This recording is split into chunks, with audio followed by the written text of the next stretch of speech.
Amen. Pakisabi sa iyong katabi, left and right, excited ka ba? Na makinig ng salita ng Panginoon. At alam niyo po, mga kapatid, pag pinag-aaralan po ang Word of God, kahit sino man po ang nagtuturo, dapat tayo po ay excited na makinig ng salita ng Panginoon. Sa bawat nangangaral ng salita ng Diyos, ay dapat po tayo ay mayroong, ano po, tawag dyan, pandinig. Amen po, mga kapatid? At dapat seryoso tayo. Di ba sabi po sa school, pag may nagsasalita sa harapan, parang sa mga estudyante, di ba po? Makinig muna. Amen? Sabi nga po doon, receiver muna. Kasi doon po sa pinangonan, yung mga tinuturuan po sa 1 hour with Jesus, alam na po nila yon. Pag mag-start na po ang gawain, sasabihin ng tagapagturo, receiver, wala mo na magsasalita. Salan naman po yung mga maliit na bata ay makulit po talaga. Pero salamat sa biyaya ng Lord na sa kanilang unang edad, ay nakakapagpakinig na po sila ng salita ng Panginoon. At nagpupuri po ako sa Lord na yung provision ng Panginoon sa bawat gawain ay patuloy po yung pinagkakalog ng Lord. Yung gawain po natin doon sa 1 hour with Jesus, mag-performance na po kami, mga kapatid. At hindi po biro yung expenses, kasi pumapalo po siya ng 2,000 naman ng ating expenses po sa feeding program. At the same time, yun po ay pagtuturo ng salita ng Panginoon. Alam niyo po yung kabutihan ng Lord ay sobra po, mga kapatid. Once na tayo po ay gumawa sa ubasan ng Panginoon, si Lord na po ang magpo-provide ng ating pangailangan, no? Kaya salamat po sa Panginoon ang gawain ng Lord. At the same time, dito po sa main church ay patuloy po pinagbabala ng Panginoon. Amen? Dahil po yun din sa inyo, mga kapatid, na naturuan ng salita ng Diyos at ipinamuhay ang salita ng Panginoon. Kaya ngayong umaga, mga kapatid, may kinalaman po yan sa ating pag-uusapan na si Lord po ay nagbibigay ng mga aral, no, sa bawat mananampalataya. Way back po doon sa kanyang ministry. During the time of Jesus Christ, dun po sa New Testament, sino po nakakilala kay Lord, kay Jesus Christ? Amen, no? Alam naman po at alam ko naman po na kilala natin ang Panginoon. Ang ating Panginoon na si Jesucristo, ang dakilang tagapagligtas, mga kapatid, no? Wala pong ibang tagapagligtas at wala din po ibang tagapamagitan sa tao at sa Diyos, kundi ang ating Panginoong Jesucristo. Amen? At ngayong umaga, pinamagatan po natin, Jesus was called teacher for a reason, mga kapatid. Ang ating Panginoong Jesus ay tinawag na tagapagturo at mayroong mga kadahilanan kung bakit, mga kapatid. Sa akin pong pananaw, si Lord na po ang pinaka-the best teacher. Amen? Hanggang sa kasalukuyan, with the guidance of the Holy Spirit, no, mga kapatid. At ganoon din po sa bawat isang nangangaral ng salita ng Panginoon. Okay, bago tayo magpatuloy, let us pray. Hingin po natin ang presensya ng Panginoon sa umaga pong ito na patuloy po tayong samahan. O Diyos na makapangyarihan sa lahat, kami po ay dumudulog sa iyo. Dahil ikaw po ang kataas-taasang Diyos, Panginoon. Dalangin po namin, hingin po namin ang dakilang pagkilos, hallelujah, sa lugar na ito, ng ipong banal na presensya. At hayaan niyo po, Panginoon, ang bawat isang narito, Diyos, ay mapagpala ng iyong mga dakilang salita. Dahil ang mga salita mo, Diyos, ay makapangyarihan, Panginoon. Ito po, Diyos, hallelujah, ay nagtuturo sa amin ng mga katotohanan at kung ito'y aming sasabuhay, Panginoon. Sigurado po, Diyos, hallelujah, magiging maayos po ang takbo ng aming mga buhay. Panginoon, salamat sa muli, hallelujah, sa mga sandaling ito, Panginoon, kami po ay lumalapit sa iyo. Father God, we pray in the mighty name of Jesus, na mga salita mo sa mga oras na ito ay mahayag ayon po sa iyong dakilang kalooban, Panginoon. At sa bawat isang narito, ay maging matabang lupa na matangnan ng iyong mga salita at ito, O Diyos, ay tumubo at ito po, Panginoon, ay lumago at magkaroon po ng mayabong na bunga, Panginoon.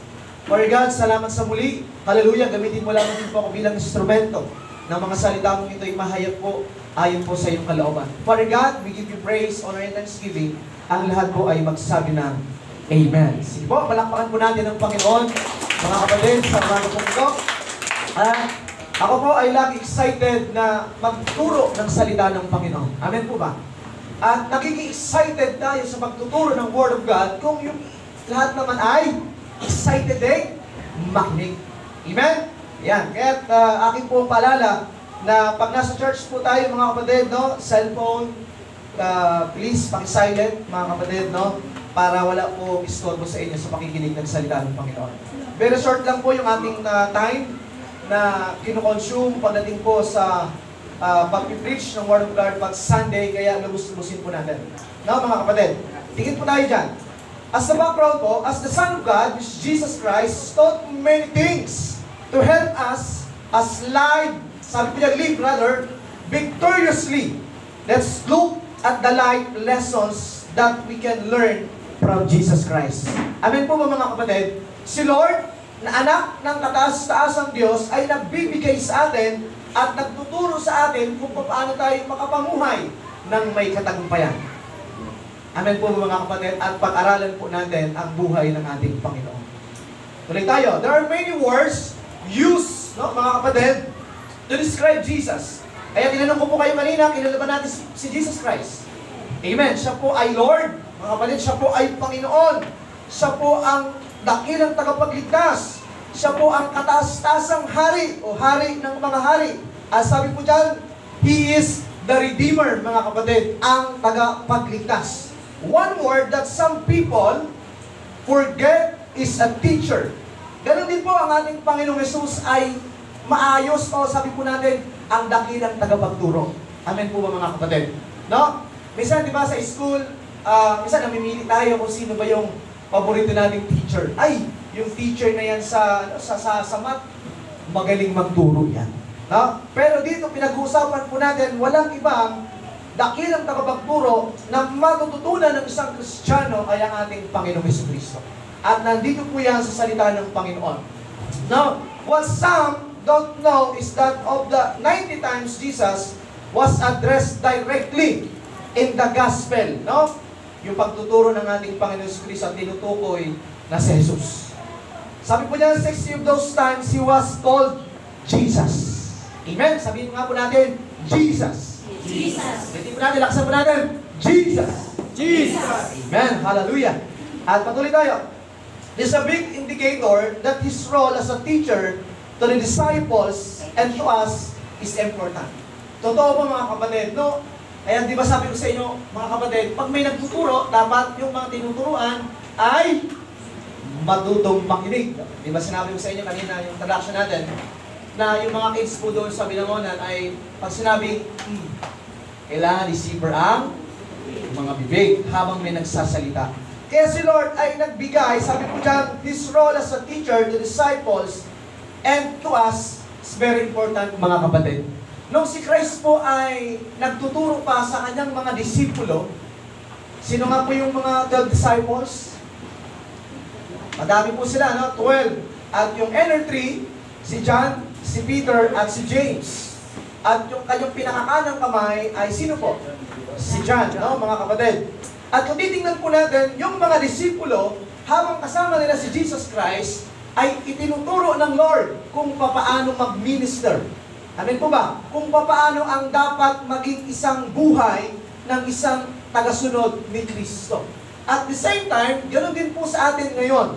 Ituturo sa atin mamaya ng salita ng Panginoon kung papaano si Lord nagnanais na dapat ito po ang ating gawin bilang isang mananampalataya. Amen po ba mga kapatid? Kaya very attentive tayo. In John chapter 13, verse 13, sabi po dyan, says, you call me a teacher and Lord, sabi po dyan, and rightly so, for that is what I am. Sabi dyan, ng salita ng Panginoon, sige, tinatawag niyo akong guro. At totoo nga, ako ang guro, mga kapatid. No? As a teacher. Kung titingnan po natin, ang mga disipulo, wala po silang ibang pinapakinggan. Amen po ba? Naturo, kundi ang turo nino ni Jesus Christ. At kaya kung titignan na natin, magbabacktrack po tayo ng mga buhay ng mga disipulo, paano sila natutong sumunod sa Lord kung hindi nila kasama ang Panginoon? Pero dahil kasama nila ang Diyos o yung Panginoong Jesucristo, natuto sila. Kasi yung kanilang teacher ay walang iba kundi ang ating Panginoong Jesucristo. Kung babalikan po nga po natin mga kapatid, Lord, hopefully inabot namin yung panahon mo. Gusto natin makita yung ginawa ng Lord na mga kadakilaan mga kapatid. Sabi ko yung mga disipulo ay sobrang palad ng mga disipulo ito na si Christ mismo, nakikita nila na nagbi-minister. At higit sa lahat doon, yung mga ginagawa ng Lord ng mga kadakilaan, mga kapatid, para mahayag yung kanyang kapangyarihan at ng Diyos Ama. At kung titingnan po natin, ngayong umaga, no, kasama po tayo doon sa ninanais ng ating Panginoong Hesus through His Word na makakilala ng lubusan sa Kanya at ano ba ang ating matututunan sa ating Panginoon. Maraming rason, mga kapatid, many reasons. Pero few lang po yung ating pag-uusapan ngayon na mga mahalaga para patuloy natin na makita ang ginawa ng ating Panginoong Hesus nung siya po ay nandito pa o habang siya po ay nag-minister, mga kapatid, habang siya po ay buhay pa that time. Okay. Jesus taught many lessons. What's so incredible about Jesus is the fact that His teaching are profound, mga kapatid. Yet simple. Kung titignan po natin, no? Tawag po dyan, talagang yung Word of God ng ating Panginoong Hesus ay napaka-profound. No? Napaka-the best, pero simple. Para yung mga tagapagpakinig ay maintindihan po nila. Amen po ba? Ganon din po sa atin ng mga tagapagturo. Make it simple. Kasi alam niyo po ba yung Word of God ay perfect na. No need to, sabihin po natin na, lalo pa natin na, ano ba yan, tawag po dyan, hukayin pa ng hukayin. It's better naman po yun. Pero the Word of God is literally is perfect. Ang kailangan lang po natin ng mga tagapagturo, ipahayag po ito na mayroong kapangyarihan na nagmumula sa banal na Espiritu. At nang sa gayon naman po, ang mga tagapagpakinig, sila po ay mapagpala ng salita ng Panginoon. Amen? At merong kalinawan, no? Tulad po ng ating Panginoong Hesus. Yet simple enough for a child to understand.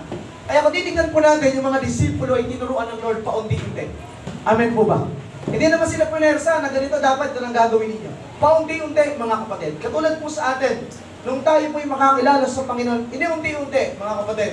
Dati di marunong manalangin. Ngayon, paunti-unti tinuturuan manalangin. Hanggang sa natuto ng mag-pray. Hanggang sa natuto ng mag-share ng gospel. Wait, doon po sa Binangonan, no, sa mga nakasama ko po doon, mga kapatid, year 2016, no, nagturo tayo doon ng salita ng Panginoon at alam niyo naman po na karamihan sa kanila ay wala dalang pagkakilala sa Lord, walang background about Jesus, no. Hirap talaga sila na mag-pray, pero salamat sa Panginoon na sila po ay natutong mag-pray sa Lord, natutong mag-worship sa Panginoon, natutong maghayag ng kadakilaan ng Diyos. Amen po mga kapatid. Okay, tuloy tayo. Because us, no, mga kapatid, reflect in our faith, but are also relevant to our everyday lives.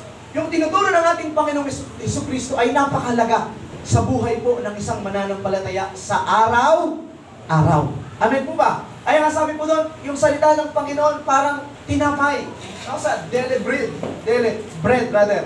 Na kung titingnan po natin, hindi tayo nagsasawang kumain ng kanin, tinapay. Kasi yun po ay kailangan natin. Ganon din po yung salita ng Panginoon, mga kapatid. Napakahalaga po ito. Napatuloy po natin na namnamin ang Word of God. At nang sa gayon po, patuloy tayo makapamuhay araw-araw ayon po sa layunin ng ating Panginoon. Kasi ang gusto po ng Lord, lumakad tayo na mayroong kabanalan. Lagi niya pong sinasabi sa mga disipulo na dapat ito ang gagawin ninyo. Dapat ito ang tamang direksyon. Ito ang dapat nating susundin. At ngayon din po, sinasabi ng ating Panginoong Hesus bilang isang mga Kristiyano at mananampalataya ng ating Panginoon na dapat sundin po natin ang kanyang mga dakilang salita.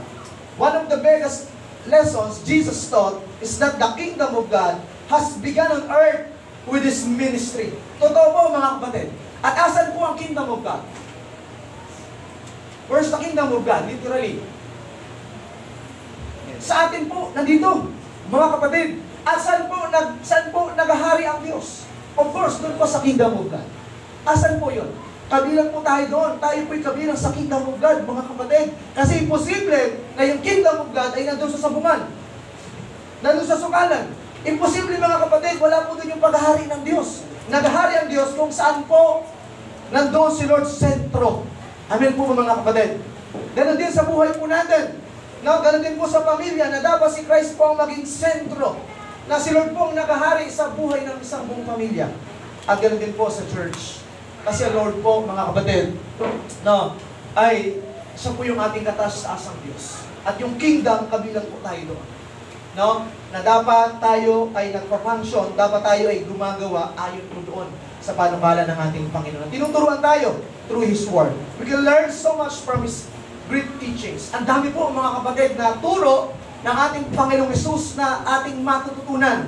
No, pag binuklat niyo po ang Biblia from Matthew to Revelation, andun po ang dami pong pahayag, ang dami pong panukala ng ating Panginoon na dapat sundin ng mga tagasunod niya.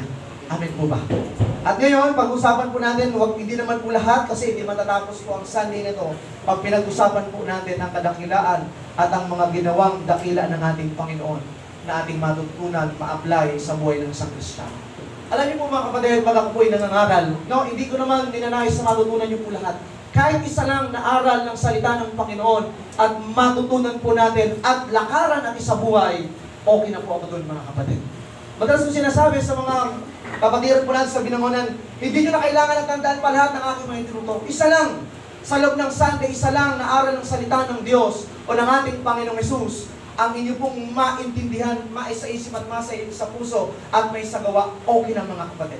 Kasi sa loob po ng isang buwan, meron kang Word of God na natutunan at na-apply sa buhay mo. 4 yun mga kapatid. At sa loob po ng isang taon, napakadami yun. Amen po ba? Hindi na kailangan ng lahat. Ang mahalaga, may maintindihan po kayo kahit isa lang na aral ng salita ng Panginoon. Kaya ngayong umaga, sundan niyo po ako sa pagpapahayag ng salita ng Diyos at patuloy po natin handa ang ating mga puso at isipan. Okay. Diyan po, no? Tingnan po natin, love God with all that you are. Ibigin mo daw po ang Diyos ng higit sa lahat, no, mga kapatid, ng buong buo. Ano po ang sabi ng salita ng Panginoon in the book of Matthew? No? Nasabi po niya, Jesus went on to tell the disciples the second greatest commandment as well. Ano po ito? The greatest commandment ng ating Diyos. Love your God, sabi po dyan, ibigin mo ang Diyos, mga kapatid, alam niyo naman po yan, ng buong puso, ng buong kaluluwa, ng buong isip, at ng buong lakas. Ibig sabihin, yung pag-ibig, no? Number 1 kasi yung love no? Ibigin ang Diyos. Nasaan po ba yung puso natin ngayon? Sino bang tinitibok ng puso natin, mga kapatid, sa ngayon? Yung mga bagay ba sa mundo? Yung mga, tawag po dyan, yung mga dinidesire natin, yung palipang patuloy na tinitibok ng puso natin, mga kapatid? Hindi ba si Lord yung tinitibok ng puso natin ngayon? Pag pinuksan ng Lord yung heart natin ngayon, no? Mag-comment tayo sa Lord. Lord, buksan niyo po yung puso ko. Baka tinitibok ko yun na iba. Hindi po ang ating Panginoon. Dapat everyday, mga kapatid, araw-araw, si Lord po dapat ang tinitibok ng ating mga puso. Sabi na, love the Lord your God with all your heart. Gusto kasi ng Lord, itong puso mo nang ayusin, mga kapatid. Kasi alam niyo po yung heart po natin, napaka-receiving po niyan no? Kaya sabi daw, bantayan natin ang ating mga puso. The truth is we sure do love ourselves, we do many things for ourselves each day. Likewise, we love others by putting them before ourselves. This is difficult thing for us, for our selfish flesh, but it is important to command. No, mga kapatid, turuan natin. No? Kanina binanggit po natin na si Lord, isang Diyos, ibigin mo na yung buong puso, buong kaluluwa, sabi po dyan, buong pag-isip at buong lakas. Yung soul, buong kaluluwa, mga kapatid. Ano bang kinalaman po dito sa pag-ibig sa Lord ng ating mga kaluluwa? Ibig sabihin, dapat malakas yung Espiritu ng Diyos sa atin para yung ating mga kaluluwa ay makasunod po ayon sa layunin po ng Diyos. Amen po ba? Ang tao po ay composed ng 3. The body, the spirit, and the soul. Pag ang body po, ang flesh natin ay mahina, sigurado yung espiritu ay susunod doon sa flesh. Eh sabi daw ni Dai, pwedeng mamuhay ayon sa laman. Kasi bakit? Tayo po yung mga binago na ng Diyos. Ang namumuhay sa laman ay paparusahan. Yung mga carnal man o yung mga natural man, yung sabi ng spiritual man. Ngayon po mga kapatid, namumuhay na po tayo ayon po sa espiritu. Kasi ang espiritu nasa iyo at nasa akin ay kaninong espiritu galing? Galing po sa Espiritu ng Diyos. Amen po ba mga kapatid? No? You just take loving others and Father in Luke chapter 6 verse 27. But I say to you, sabi makinig, love your enemies. Do good to those who hate you. Hindi po madali mga kapatid. Totoo. Hindi madali na ibigin ang iyong kaway, pero it is the commandment of Jesus Christ. Kasi dati, doon po sa 10 Commandments, ano po ang nilagay po doon? Love your neighbor. Ibigin mo ang iyong kapwa. Pero ngayon, mas pinatindi. Sabi na ulit, hindi ini-abolish po ang tawag po dyan, ang Ten Commandments, no? Dito po ang law, but sabi po dyan, mas lalo pang pinapaigi noong sa panahon po ni Jesus Christ. Kasi bakit? Ibigin mo ang iyong kaaway. Hindi po madali ang umibig sa iyong kaaway. Pero ang commandment po ng ating Panginoong Jesus, love your enemies. Pastor, paano po? Yun nga po yung hindi madali. Pero kung titingnan po natin yung background ng ating Diyos Ama, the greatest love of God, He gave His only begotten Son. Sino po ito? Ang ating Panginoon Jesucristo. Ibinigay sa mga taong makasalanan. Amen po, hindi karapat-dapat ako at tayong lahat, pero ibinigay ng Diyos Ama ang kanyang nag-iisang anak. Yun po yung manifestation ng greatest love of God. Amen po, si Jesus Christ. Kaya ngayon, di ba, sineselebrate natin yung kapanganakan ng ating Panginoong Jesus. Pero, mga kapatid, dapat ibahin po natin, no, yung mindset how to celebrate, no, Christmas. No? At dito, ibigin mo ang iyong kaaway, ibigin mo ang iyong kagalit. Pakitingin nga po ang iyong katabi. Kung kagalit ba o kabati yan, mga kapatid. No? Yan, kapamilya. Bawal mo na ang galit-galit, Christmas. Pwede na ulit sa January. Joke lang po, mga kapatid, no? Okay, dapat ipamuhay po natin ito tulad ng ating Diyos Ama. Ibinigay si Jesus Christ. Makasalanan ako, di ako karapat-dapat. Yun po ay grasya ng Panginoon. Binigyan kita ng regalo pero di ka karapat-dapat. Yun po yung grasya. Yun po yung tunay na pag-ibig ng Diyos Ama. Yung unconditional love na tinatawag po ng salita ng Panginoon. Kahit ayaw mo sa akin, gusto kita, sabi ng Panginoon. Kahit inaayawan mo ako, hahanapin kita. Ganun po ang Lord mga kapatid. Ganun din po sa atin. No? Minsan si Mrs. galit. Mga kapatid. No? Di naman enemy si Mrs. Sino ba katabi niya ng asawa? Di naman, no? Mga kapatid. Okay. That right according to the Son of God, we are supposed to even love our enemies. Totoo po ba, mga kapatid? Kasi yan po ang salita ng Panginoon. The second one, don't love money. Sino po dito may mga pera sa bulsa? Ayaw na po ba sa pera ninyo? Ilagay nyo lang po dito, mga kapatid. Okay. Huwag daw po ibigin ang salapi. Money itself is not, masama. Hindi po Hindi masama ang pera. Totoo yun, mga kapatid. But the love of money will always lead us into trouble. Yung labis sa pag-ibig sa salapi ang nagdadala sa atin sa kapahamakan. Jesus said in Matthew chapter 6, verse 24, no one will serve with two masters. Sabi po dyan, for either he will hate the one and love the other, or else he will be loyal to the one and despise the other. You cannot serve with, sabi po dyan, God and man. Mammon is another word of money. No? Doon sa panahon ni Jesus Christ. Jesus understood the power of money could have over the human heart. Totoo, mga kapatid Dahil po sa salapi, marami po nag-away-away. No, mga kapatid? Kaya sabi po doon ang salita ng Panginoon, don't love much money. Pero ang salapi ay hindi po masama. But sadly, ang nakakalungkot, mga kapatid, no? Bakit nagkakaroon ng problema? Doon po siya nag-handle ng kaperahan. Kasi nagiging Diyos na ang salapi. Pero ulitin ko po, ang salapi po ay hindi masama. No? Hindi po siya masama, mga kapatid. Ang nagiging problema po dyan, pag tayo na po ang kontrolado ng pera, kayamanan. Like for example, ngayon may trabaho ka Sunday, which is, ito po ay araw po ng Panginoon. Pero kung unahin mo po ang hanap buhay na yan, at hindi po natin uunahin po ang Panginoon, doon po nasasakripisyo, mga kapatid, ang ating pag-ibig sa Diyos. Amen po ba? Sabi doon, love the Lord your God with all your heart.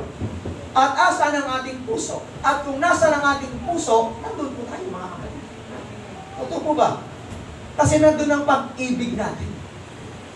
Nakakaintindihan. Kaya pag Sunday ay araw ng Panginoon, dapat nasa church tayo, nagpupuri, sumasamba sa Panginoon. Kasi dinesign niyo ng Lord po yan Sabi niya doon, pinagpala ko ang araw ng kapitong araw. Ginawa ang langit at lupa, lahat ng narito sa 6 na araw, mga kapatid. At pinahintulutan tayo ng Lord na magtrabaho sa loob po ng 6 days. At yung isang araw, di nga po isang araw eh. Oras lang po ang pananambahan. It takes 2.5 hours. At pag matagal-tagal na, problemado na tayo. Para bang, gutom na ako, ano matagal lumalipas na mag-preach. Eh, hindi po ako matagal mag-preach. Asal ko pa kapatid.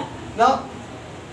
Pag salita ng Panginoon, mga kapatid, huwag natin kakatamaran makinig. Di ba sabi ko sa inyo, pagdating sa salita ng Panginoon, dapat tayo po ay attentive. Amen po? Kasi yan po ang pagkain ng ating espiritu. Amen po? Para mapalakas ang espiritu mo, kailangan makinig ng salita ng Panginoon. At hindi nagtatapos sa pakikinig, dapat po ito ay sinasagawa tulad po ng ating pinapag-aralan, mga kapatid. Hindi masama ang salapi, mga kapatid. Pero ang labis sa pag-ibig sa salapi, ang ugat ng lahat ng uri ng pagkakasala. Sabi po ng salita ng Panginoon. And we cannot serve with two masters. Ang salita ng Lord na nagsasalita. Pwede mong ibigin yung isa at pwede mong kamuyan po yung isa. Marahil yung Diyos o marahil po yung salapi. Marahil yung salapi o marahil po yung Diyos. Nasa sa inyo po yun, mga kapatid. Pero ngayon, sinasabi ng salita ng Panginoon, dapat ang pipiliin mo. Sino ang master natin, mga kapatid? Salapi po ba? Hindi, mga kapatid. Ang ating master ay walang iba kundi ang ating Panginoong Jesus. At siya po ang nagtuturo ito, mga kapatid. Remember, if we love money, anything or any more than God, we make that person or think God. Totoo yun, kanina sinabi natin. On the throne of our heart. No? Nabanggit natin kanina at tinatawag po dyan idolatry. Ibig sabihin, yun na, siya na yung ginadis natin. Hindi ng Panginoon. Yung nakaupo sa puso natin, hindi na si Jesus Christ. Sino nakaupo? Mga bagay sa mundo. Hindi lang pera, mga kapatid. Kaya nga nakakalungkot na nag-serve tayo sa Lord, pero pag Sunday, wala tayo sa church. Very wrong, mga kapatid. Mali. Kaya dapat pag Sunday, sikapin natin. Kahit di tayo makatid ng Bible study, pero pag Sunday, ay pumunta tayo sa church kasi ito po ay araw ng Panginoon. Amen po ba? Araw ng Diyos to. Kaya pinapakiusap ko po sa inyo, mga kapatid, na sikapin po natin. On the other hand, if we will guard ourselves from the love of money, we certainly can do many good things. Tama po. Mas lalo pa po natin magagamit ito sa mga bubuting mga bagay. Amen po ba? Kasi bakit? Yung salapi ang nagiging, tagasunod natin. Hindi yung salapi ang sinusunod natin. Amen po ba? Kaya dahil po doon, marami tayong magagawang mabubuting bagay. Higit sa lahat, ang magsuporta financially sa church. Amen po ba, mga kapatid? Amen. No? Alam ko naman po ang bawat sa pinagpapala ng Panginoon. Kaya ngayong umaga, yan po ang araw ng salita ng Diyos.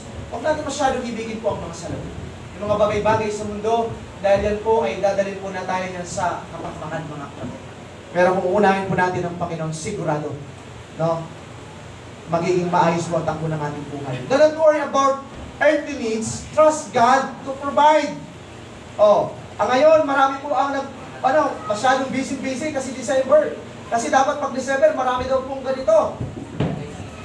Mga kapatid, kaya kahit po yung araw ng pananambahan, mga gawain sa church, sinasakripisyo. Isabi natin, mahal natin ang Diyos, ang ating puso. Priority natin ang Panginoon. Pero ngayong December, kung saan-saan na pupunta. Wala nang time sa Lord. Tapos, magkakaroon po ng, ng kanyang, tawag dito, pag January, ang tawag doon? New Year resolution, ginawa lang isang linggo. Pag lagpas sa isang linggo, wala na. Kasi hindi naman tayo seryoso, mga kapatid. No? One time sa binamunan mo, pinagsabihan ko ang lahat po ng mga members, especially the leaders. Sabi ko, mga kapatid, dahil ito ang sinasabi ng Panginoon na ini-impress ng Lord, hindi na tayo seryoso sa paglilingkod sa Panginoon. Totoo po ba? Sabi ko, hindi na tayo seryoso. Kahit sa pananalangin, hindi na tayo seryoso. Prayer meeting, yes, tumatin tayo ng prayer meeting, pero what about our prayer? Ito ba ay konektado sa Panginoon? Hindi tayo seryoso sa paglilingkod sa Diyos. Ganun din pag Sunday, dapat pag Sunday 9:30, start ang gawain. Before 9:30, dapat ang member nandito na. Bakit? Seryoso tayo sa paglilingkod sa Panginoon. Amen po ba? Sa mga tamaan, magbago. Kasi yan po ang sabi ng salita ng Panginoon. Kung hindi po tayo magbabago, sayang ang pagkakataon na lumilipas mga kapatid. No? Kaya sinasabi ko din po yan sa inyo na pag ang gawain po ay 9:30, before 9:30, dapat nandito na po tayo. At kaya doon, nagbaba po kami ng batas, especially the leaders. Kahit hindi ka naka-assign sa pag-minister pag Sunday, dapat 9:15 nandun kami sa church. Kasi ang prayer namin po ay 9:15 o kaya pinakama 9:20. Para meron po kami 10 minutes na allowance, mga kapatid. O kaya minsan nag-start kami before 9:30. Para mahit namin yung oras. Amin po, kasi we are serious. Seryoso tayo sa paglilingkod sa Panginoon. Sa trabaho nga, ayaw natin mali kahit isang segundo eh. Minsan, 30 minutes before, nandun na tayo. Pero pag sa Lord, okay lang na mali. Naintindihan naman ng kapatid yan, hindi po. Mga kapatid, huwag natin sanayin yung ating mga sarili na maging ganun po ang ating pamumuhay bilang isang tagasunod ng ating Panginoon. Amen po ba mga kapatid? Okay, hindi po ako galit ha. At sinasabi lang po natin what is written in the Bible, mga kapatid. No? Huwag daw po tayong mangamba sa mga pangailangan po natin dito sa mundo. Hayaan po natin na mag-provide po ang Diyos. Kasi naniniwala po tayo na ang Lord po ang great provider. Amen po mga kapatid. Pero ang advice ko naman, huwag tayong maging tamad. Kasi mali po ang magiging interpretation po natin na the Lord will provide, pero wala ka naman ginagawa. Habang may ginagawa ka, ang Lord po ay magbibigay ng mga daan at mga pagpapala, mga kapatid. Okay, it is easy to get concerned about things we need, but instead of worrying, God asks us to trust Him to provide because He cares for us. Totoo yun mga kapatid. Bakit? Tunay pong maibigin po ang ating Panginoon. Minsan kasi nag-aalala tayo. Panginoon, bukas, papasok naman yung mga bata, walang pamasahe, walang pag-asikaso sa mga ganito. Ngayong December, maraming mga bayarin, maraming mga pagkakagastusan. Advice din po mga kapatid, kung hindi naman po kailangan, di wag na muna. Amen po ba? Maging matalino din po tayo how to spend money. Kasi pag kumikita ka ng 500, huwag ka mag-spend ng more than 500. But mas mababa doon, either sabihin natin 300, 350. At least may naisave kang 150 pesos. Amen po ba? Okay? Kaya ngayong December, huwag tayo masyadong gasta ng gasta. Kasi minsan nasisisi natin ang Panginoon eh. O kaya naman, dahil marami kang ginastos ng December, babawin mo na January, kaya kahit Sunday, wala ka sa church. Ganun po minsan nangyayari mga kapatid, no? Ito po yung practical na nangyayari. Pero sabi ng Lord, kung tayo man po ay mayroong pangangailangan, huwag tayong mag-atubiling lumapit sa Kanya. Amen po ba? Kasi ang Lord po ay mapagmahal. Amen po, sabi dyan, He cares for us. Amen po, love na love tayo ng Panginoon eh. Kaya lang minsan, love ka na nga ng Lord, inaayawan mo pa ang Panginoon.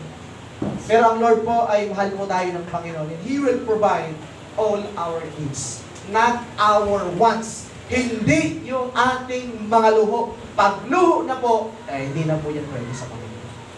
Kakaintindihan. Kundi yung ating pangangailangan. At alam niyo naman po ang Panginoon pa nag-supply. Siksik, liglig, umaapaw. Ibig sabihin, may mga sobra. Amen po ba? At yung mga sobra naman po na yun, huwag na natin masyadong ilagay sa ating pusa. Kundi i-share naman po natin sa iba. Sabi nga po doon, ang Pasko ay panahon ng pagbibigayan. Hindi lang po Pasko, kundi sa lahat ng oras, sa lahat ng pagkakataon. Jesus remind us in Matthew chapter 6 verse 24. Therefore I say to you, Jesus Christ himself said, don't worry about your life, what you will eat or what you will drink, nor about your body. Kasi minsan, problema natin madalas yun eh. What you will put on o isusuot, it is not life more than food, and the body more than clothing. God is a good Father, and He will never let us down. Panghawakan po natin ang salita ng Panginoon. Amen po ba? At pag pinag-aralan niyo po hanggang sa dulo, hanggang 33 o 34, nagkakaroon po ng pag-agam-agam, o sabi po doon, mga kapatid, pagkaalala, kasi yung pananampalataya natin na yan, yung konteksto po dyan, yung pananampalataya yung maliit. Sabi niya nga ng Panginoong Hesus sa bandang taas po niyan, in verse 22 to 23, yung mga ibon nga, ay sa baba pala, yung mga ibon nga, pinapakain ng Lord eh. Na hindi naman po sila nagtatanim. Eh tayo pa kaya na nagtatrabaho? Minsan kasi para nagiging maikli na yung ating kaisipan eh. Huwag naman po maging maikli na magkaroon ng problema. Patay, ibig sabihin po dyan mga kapatid. Para bang wala na tayong iwala sa Panginoon. Para bang, asan ba ang Diyos? Minsan kasi pinapahintulot din ng Lord na tayo po ay medyo layuan ng Panginoon para ma-realize po natin na nagmulang tayo sa Panginoon. Okay? Pero dito po, mga kapatid, ang Diyos po ang magpo-provide. God is a good Father. Amen po ba mga kapatid?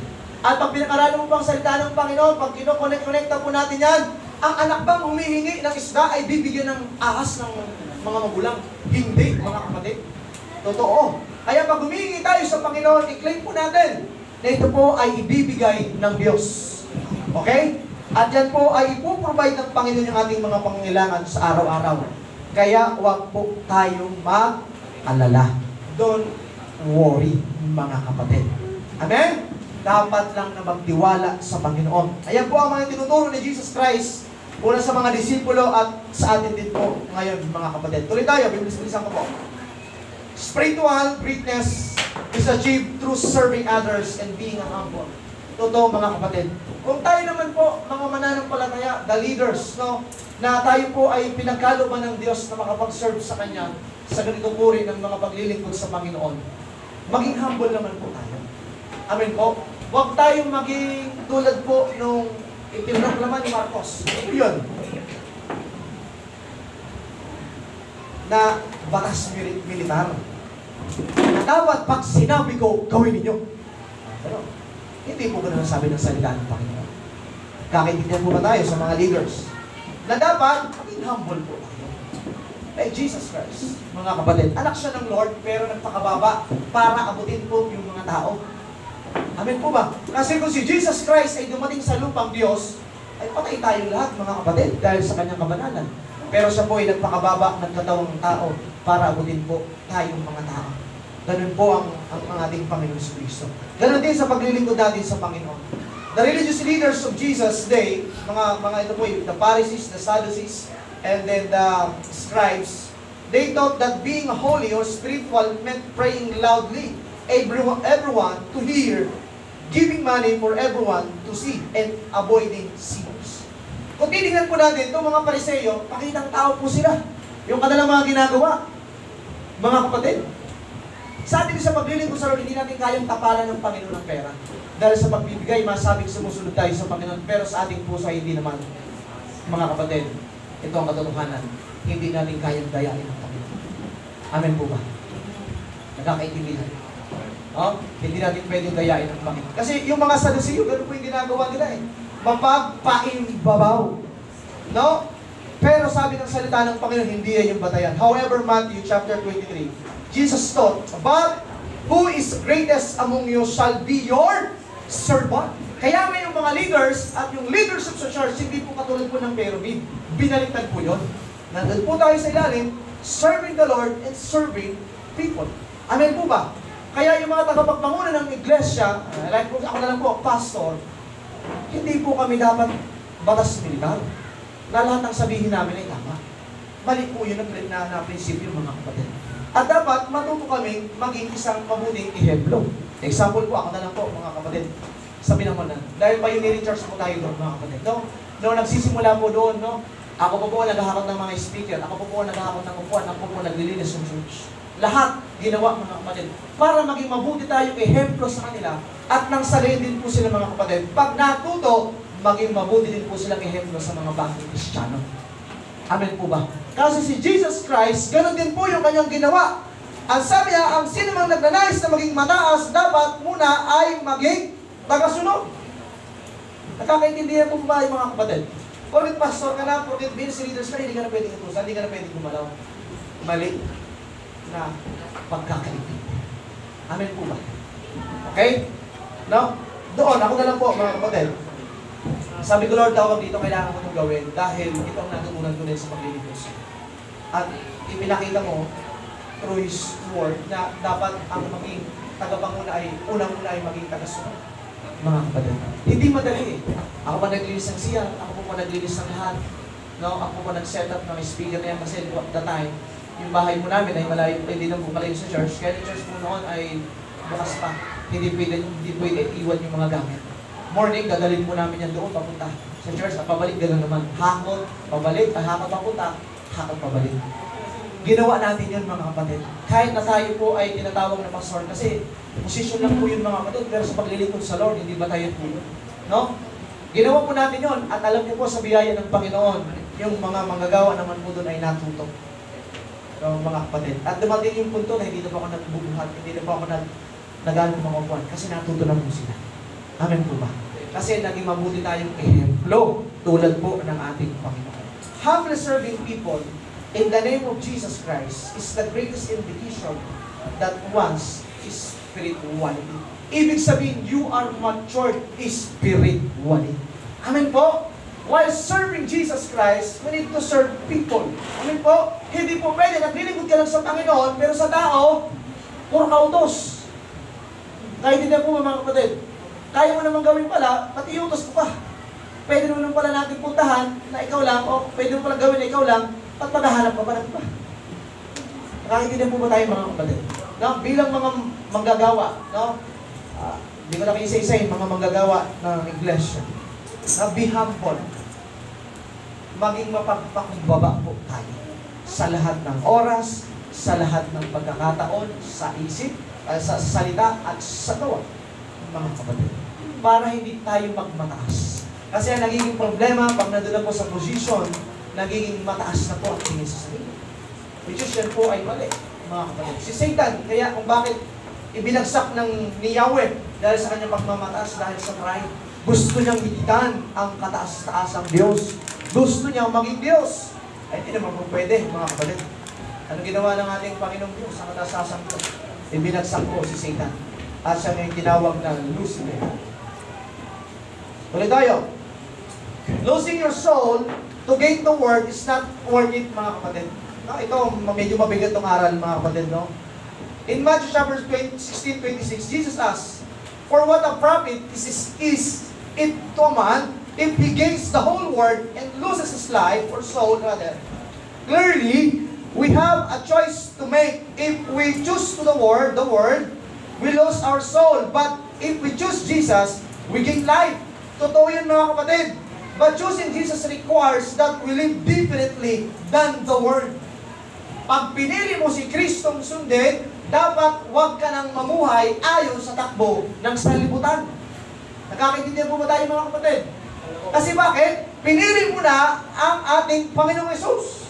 Kasi sabi mo doon, ang sanlibutan, hindi makilala ang Panginoon eh. No? Sa bukod dyan. Hindi makilala ang Lord ng sanlibutan. Kasi bakit? Ang kanilang kaisipan ay makasanlibutan. Hindi na makilala ang Panginoon Kristo. Tayo man din po, mga kapatid. Kaya nandito po kayo. Kasi pinili po natin sumunod sa ating Panginoon. Amen po ba? Kaya dapat tayong mabuhay ayon po sa ating Panginoong Kristo. Sa kanyang mga karakter. Amen po ba? At ito na yun yung ating pinag-uusapan. Huwag na tayong mamuhay ayon sa takbo ng sanlibutan. Sabi doon, mag-iba na kayo ng isip. Nakakaintindihan. Kasi minsan, kahit Kristiyano na, yung isip pa rin ay yung mga bagay sa mundo. Na which is, ito po ay humahadang sa atin sa paglilingkod sa Panginoon. Totoo po ba, mga kapatid? Totoo. No? Cellphone humahadang sa paglilingkod sa Panginoon. Marami po mga bagay na humahadang sa paglilingkod sa Lord. Na dapat ito'y atin pong tinatanggal na. Kasi alam niyo po ba, ang Panginoon, mga kapatid, pag nagpa-undergo tayo ng process sa Lord, ang isang tao pong nag-undergo sa isang operation, hindi madali. Ano ginagawa sa kanya? Pinapatulog para hindi niya maramdaman ng sakit. At pag pinatulog, inoperahan, mararamdaman mo ng sakit at hindi madali. May tinatanggal. Dahil din po sa Panginoon, pag nagpa-undergo tayo sa isang operation sa Lord, undergo sa process ng Panginoon, hindi madali. Aalasin ng Lord yung ayaw niya sa buhay mo. At ngayong umaga, dumadalangin sa Panginoon ang bawat isa sa atin. Lord, alisin niyo po ang umahadlang sa aking paglilingkod sa iyo. Ito man ay trabaho, ito man ay kayamanan, o mga bagay sa mundo na nagpapahiwalay sa iyo. Nagpapahiwalay sa akin sa iyo, tanggalin mo ito, Panginoon. Kaya po ba, mga kapatid? Kung tayo po ay seryosong naglilingkod sa Panginoon. Huwag po kayong matakot na tanggalin ng Lord yan. Kasi ang ipapalit ng Lord yan, mas the best pa. Amen po ba? Ang aral po ni Job, tinanggal po lahat ng kanyang mga anak, pati ang kanyang asawa. Lahat ng kanyang ari-ari, inubos. Pero dahil sa kanyang faithfulness kay Yahweh, mas doble pa ang ibinigay ng ating Panginoong Diyos kay Job. Amen po ba? Binigyan siya ng pinakamagandang mga anak. Nagkaroon ng magandang anak eh. At yung kanyang mga alagang mga kahayupan ay mas lalong dinoble ng Panginoon. Kasi bakit hindi niya nililikuran ang Diyos?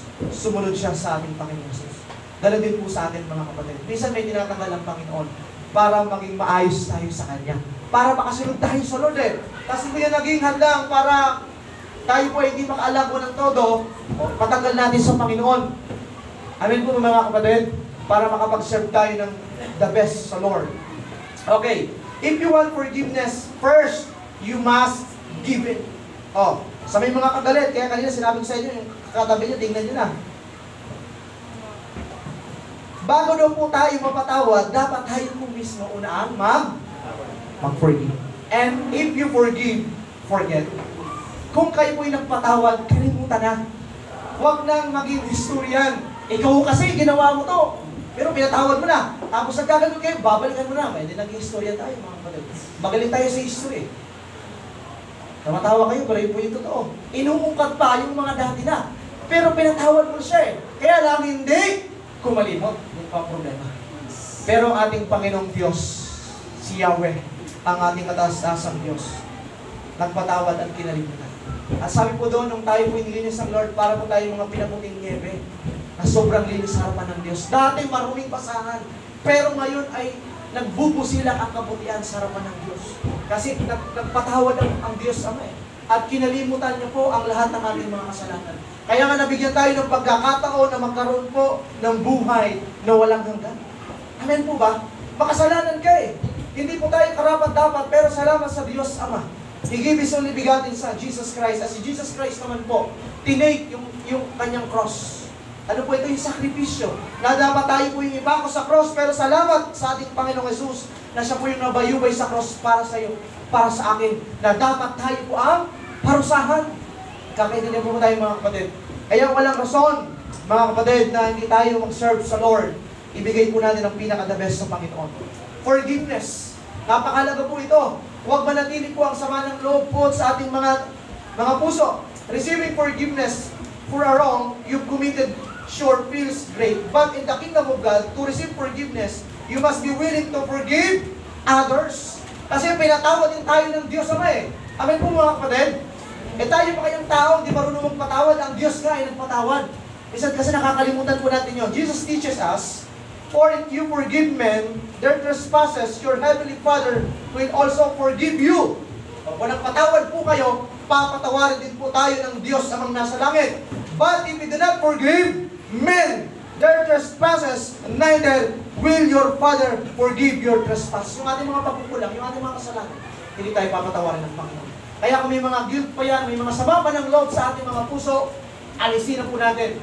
Amen po ba? Magtatapos na po ang taon, i-close na rin po natin yun. Kasi new chapter na po ng buhay natin this coming 2024. Amen po ba? Para makapag-serve tayo ng maayos sa Panginoon.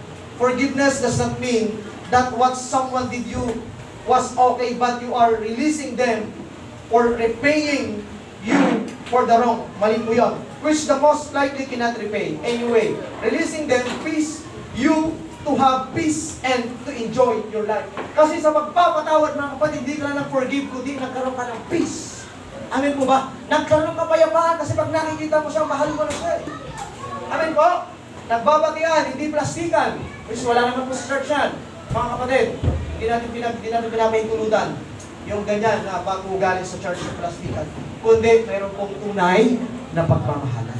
Amen po ba mga kapatid? Unconditional love, tulad po ng ating Diyos Ama, He gave His only begotten Son. At sabi po dyan, mag-i-enjoy ka sa buhay mo. Kasi bakit? Wala kang kagalit, wala kang kaaway, lahat ay kaibigan mo. Ay, may joy. Either, ito po, pasukin na natin, pamilya. No? Kasi hindi po madali pagdating sa family. Nagkasalang anak mo, matuto tayo magpatawad. Nagkasalang magulang mo sa mga anak, matuto tayo Amen po ba? I-release na po natin yung sama ng loob, yung galit. No? Matuto rin po tayong magpatawad. Amen po mga kapatid. Anak, mga magulang, yun naman po eh. Kung nagkasala si tatay, si nanay, patawarin ng mga. Nagkasala si anak, patawarin ng mga magulang. Kasi ang Diyos nga po nagpatawad. And the word itself, kung hindi tayo marunong magpatawad, hindi rin tayo papatawarin ng ating Diyos Amang nasa langit. Yun po yung katotohanan. Following Christ means denying ourselves. Sa pagsunod kay Jesus Christ, kasi dinuro niya po ito eh, sa mga disipulo, mga kapatid, kailangan pala, pag susunod ka kay Kristo, iwaksi mo ang iyong ukol sa iyong mga sarili. Kanina, inisensya na po natin yun, mga kapatid. At ngayon, panghuli, Jesus know the living selfishly is not the way to have life. Jesus himself demonstrated this when he denied himself and gave his life on the cross to redeem and save mankind. Dininay niya po yung kanyang sarili. Kasi kung tutusin, pwede niya po tanggihan. Sabi po doon, when Jesus Christ praying, the Mount of Gethsemane, kasama po ang mga disipulo. Sabi niya, mga disipulo ko, samahan niyo naman ako sa pananalangin, pero nakakalungkot yung mga disipulo, tulog pa rin. 3 times. Si Christ ang dadala mga tila. No? Pero hiningi niya yung kalooban ng Diyos Ama. Amen po ba mga kapatid? At hindi niya po tinanggihan yung saro ng paghihirap. Kumbaga, tinanggap niya ito, mga kapatid. Alang-alang kanino? Para sa atin. Ganun po yung pag-ibig ng ating Panginoon Jesus. Amen po ba? Na dapat tayo ang magsakripisyo, pero hindi niya po inisip yung kanyang sarili. Ganon din po sa atin sa ating paglilingkod sa Lord. Minsan nahihirapan po tayo. Totoo yun mga kapatid, mahirap talaga maglingkod sa Panginoon. Pero we must deny ourselves before we call as a disciples of Christ. Bilang tagasunod ni Kristo, iwanan mo muna ang sarili mo. Amen po mga kapatid, at take up the cross and follow Jesus. Amen po ba? Iwanan mo yung sarili mo, pasalin mo yung cross mo at sumunod ka kay Kristo. Yun po ang gusto ng Panginoon. Amen po? Kasi, kung titignan po natin ang salita ng Panginoon, mahirap po talaga ang pagsunod sa Lord. Pero, pag ginawa po natin ito, mag-i-enjoy po kayo sa paglilingkod sa Panginoon. At makikita niyo po yung kadakilaan ng Panginoon while serving the Lord. Kaya po kami nagpapatuloy ng mga pastor sa paglilingkod sa Lord. May sakripisyo man mga pinagdadaanan, pero pag nakikita namin na mas sigit pala ang dakilang gawa ng Panginoon, kaya kami ay masayang naglilingkod sa Diyos, mga kapatid. At ninanais din po namin itong maranasan ng bawat mananampalataya ng ating Panginoong Hesus, na kung ano po yung nararanasan namin na kagalakan sa paglilingkod sa Lord, ay maranasan na rin po, mga kapatid, na ang paglilingkod pala sa Lord ay hindi po pala kawalan, kundi ito po pala ay isang kapakinabangan sa amin po. Amen po ba mga kapatid? Jesus and His disciples, if anyone desires to come after me, let him deny himself and take up his cross and follow me. Whoever desires to save his life will lose it. But whoever loses his life for my sake will find it. Kung sino man daw po ang mag-alay ng kanyang buhay, ang siyang magkakaroon po ng buhay. Amen po ba mga kapatid? Kaya yung mga disipulo hanggang sila po sa kamatayan hindi po nila iniwanan ng Panginoon. At ganoon din po tayo mga kapatid. No? Sa hirap at ginhawa, tayo po ay maglilingkod sa Panginoon. Amen po ba? Pasilin natin yung ating mga cross. Alam niyo po yung pagpunta sa church, hindi pa po yan pasa ng cross. Kasi minsan para bang may utang na lumpa tayo sa Panginoon Ay may utang na lumpa ang Lord sa atin Kasi nag-church tayo. Maling kaisipan mga kapatid. Gampanin po natin yan. It is our duty. Mandato po ng Diyos na pumunta ka ng church. Amen po ba? Pero hindi pa yan yung pagpasa ng cross mo. Kaya huwag natin sabihin sa Lord na para bang ang Lord may utang na lumpa sa atin kasi nag-church tayo. Mali mga kapatid. Ang paglilingkod po sa Lord ay may kagipat pong sakripisyo. Magbibigay ka ng maraming oras, mga kapatid. Magsusunog ka ng kilay. Magpapagod ka, mga kapatid. At kasama po ang iyong bulsa sa paglilingkod sa Panginoon. Amen po ba? Lahat po yan ay kasama sa paglilingkod sa Lord. Pag pinili natin sumunod kay Jesus Christ, di ba sabi doon, we cannot serve with two masters. Either ibigin mo isa, kakapihan po ng isa. Pero pag pinili mo po si Jesus Christ, lahat po ay kasama, mga kapatid. And you are willing to take up your cross. Willing po ba tayo mga kapatid na pasanin po yung ating mga cross? Tulad ng ating Panginoong Hesus. Hindi siya nagdalawang isip na pasanin yung cross. Ano po ito? Yung ating mga kasalanan Amen po mga kapatid. Pinasan niya po ito. Sige, ako na. Ako na ang magtatanggap ng mga latigo lahat. Pag-alipusta. Ako na tatanggap lahat. Hindi ko susukuan ito. At alam niyo po mga kapatid, nagtagumpay po ang ating Panginoon Jesus. Makalipas po ang 3 araw, nabuhay maguli ang ating Panginoon at ngayon nakahari po doon sa kalangitan. Amen po ba? Naging matagumpay. Ganon din po sa atin mga kapatid. And I hope and I pray sa umaga pong ito na tayo po ay natuto ng mga salita ng Panginoon sa pagsunod sa ating Lord. In our conclusion, what lessons does the life of Christ hold us or hold for us today He lived a perfect life and showed us how to love God in each other. Yun po kasi yung pinaka-center po, mga kapatid. Inibig niya ang Diyos, no? Yung pag-ibig sa Diyos at yung pag-ibig din po sa mga tao. Kasi bakit? Sinunod niya po ang kalooban ng Diyos Ama. At habang sa pagsusunod sa kalooban ng Diyos Ama, siya po ay nag-minister sa mga tao. Ganon din po sa atin mga kapatid. Habang sinusunod po natin ang kalooban ng Lord, nagsaserve po tayo. May iba-iba po tayong pagkatawag ng Panginoon. At dapat niyo pong malaman kung saan kayo tinawag ng Diyos para maging effective po kayo sa paglilingkod sa Panginoon. Kaya ngayong umaga sa mga hindi pa po alam kung ano po ang pagkatawag sa inyo ng Panginoon, you need to pray. Yun po yung aking advice. Dumulog kayo sa Panginoon, lumod kayo sa Lord. Panginoon, na po ba ang pagkatawag mo sa inyo? Para Lord, maging effective ako sa paglilingkod sa inyo. Kasi mahirap yung kung saan ka na lang eh. Hindi ka magiging effective mga kapatid, yan po ang katotohanan. Kaya ako po sa main church, sa Binangonan Church, ng mga kapatid, lagi po sinasabi sa kanila, you need to pray. Kailangan nyo alamin ang kalooban ng Diyos, kung ano bang ministeryo ang pagkatawag sa inyo. Para kayo ay nandoon, para kayo po ay maging effective. Amen po mga kapatid. Kaya sa ngayon, sa mga hindi pa po alam kung ano ba talaga ang pagkatawag sa inyo ng Panginoon, kailangan po kayong lumuhod sa presensya ng Diyos at alamin po ito kung ano ba ang kalooban sa inyo ng Panginoon sa paglilingkod. Minsan magulo, di natin alam kung saan. Pero mga kapatid, ito pinapag-aralan po natin isa sa magiging kapamaraanan para malaman po natin kung ano po ang kalooban ng Panginoon sa atin. Sa ating paglilingkod sa Lord. Sa mga wala pang ministry, no? Sabihin natin, Pastor, wala pa akong ministry. Pero ang pinakatabis na ministry ay yung mananaki. Hindi ko man nakikita pero nagpipray ka. Pinagpipray mo lahat ng membro ng church, pinagpipray mo mga pastor, pinagpipray mo lahat ng mga gawain. You have the ministry, mga kapatid. Kaya ang lahat ng mananampalataya, hindi natin pwede sabihin na wala akong ministry. Pastor, paano ba? Ay mag-pray ka sa Panginoon. Ministry yun, mga kapatid. At habang nagpipray ka, ilalagay sa isip mo ng Lord, ilalagay sa puso mo, ito ang ministeryo mo habang dumadalangin ka sa Panginoon. Kasi habang hindi ka nagpipray, hindi mo talaga malalaman kung ano ba talaga ang ministeryo o gift na binagkaloob sa iyo ng Panginoon. Kaya mag-pray po kayo. Tulad po ng ating Panginoon, He was wrongly crucified, but He died for our sins. Dapat talaga hindi naman si Christ pwede ipako. Kasi hindi naman siya, wala naman sa kasalanan. Pero, mga kapatid, dahil sa ating pagkakasala, ipinako po ang ating Panginoon. Anyone who recognizes their sin, failure to love God and others, turns away from their sin. Tumalikod na po tayo sa ganung mga pagkakasala. No? And repent. Pinakamahalaga ang magsisi at pagkatapos magsisi, sumunod sa kalooban ng Panginoon. Hindi lang puro sisi. Magsisi ngayon, pero hindi naman sumunod. Wala din nangyari mga kapatid.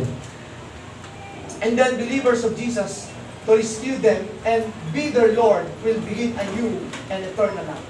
Magkakaroon po ng bagong buhay, mga kapatid. Amen po ba? Kasi bakit sumunod tayo sa kalooban ng Panginoon? Nagsisi tayo, Panginoon, nagkulang po ako. Lord, hindi ko po naibig yung aking kagalit. Pero ngayon, naintindihan ko, Lord, na kailangan palang ibigin yung aking kagalit. Kailangan palang magparaya ako, Panginoon. Kailangan palang i-deny ko, kailangan palang matuto ko magsakripisyo. Lord, pasanin ko po yung aking cross. At ako'y susunod sa iyo, ayon sa iyong kalooban. Eh mga kapatid, tayong lahat at tayo po ay dadalangin sa Panginoon sa umaga po. At hingin po natin ang pagkilos patuloy ng Banal na Espiritu sa ating kalamitan. And let us pray. Hallelujah. Taas po natin ating mga kamay, mga kapatid. Bilang ito po ay simbolo na tayo po ay nagpapakumbaba sa harapan ng ating Panginoon. Yes, Lord. Hallelujah. Father God, salamat Panginoon. Salamat Lord sa iyong mga dakilang salita. Salamat Lord sa forgiveness. Lord, hindi po kami karapat-dapat Panginoon. We are not worthy Panginoon ng pagmamahal mo. Pero Lord, salamat. Inibig mo kami, sabi mo, habang kami po yung makasalanan pa. At Lord, salamat Father God, na binigay niyo po ang aming Panginoong Jesus bilang aming tagapagligtas na namayumi sa krus ng Kalbaryo na dapat gamitin para sa akin. Panginoon, salamat po sa mga oras na ito. Father God, kung kami man po Diyos ay may marami pang mga pagkukulang Panginoon sa iyo. Lord, humingi po kami ng tao. We surrender our life to you, Jesus. Father God, forgive us. Sabi po mga shortcomings, sabi po mga pagkukulang Panginoon, patawarin niyo po kami. At hayaan niyo po Diyos, hallelujah, na kami po Panginoon ay makasunod sa inyong mga kalooban. Father God, hallelujah, payapain mo yung ating mga isip. Kung may kaguluhan man, Panginoon, payapain mo ito. Father God, kung may mga problema, you are the solution, Panginoon. Ikaw po, Panginoon Jesus, ang magbibigay, O Lord, ng mga solusyon sa lumang klase ng problema. Panginoon, we learn, hallelujah, natuto po kami sa iyong mga tulong, Panginoon, hallelujah, sa iyong mga salita sa umaga po ito. The best thing na namin pong gagawin, the best way na namin pong gagawin, Panginoon, ay hindi namin i-put into practice, Father God. I-apply po namin ito sa aming mga buhay, yung aming pong natutunan, hallelujah, sa iyong mga dakilang salita. At Lord, nakakasiguro po kami, Panginoon, hallelujah, na kami po ay makakasunod ayon po sa iyong kalooban.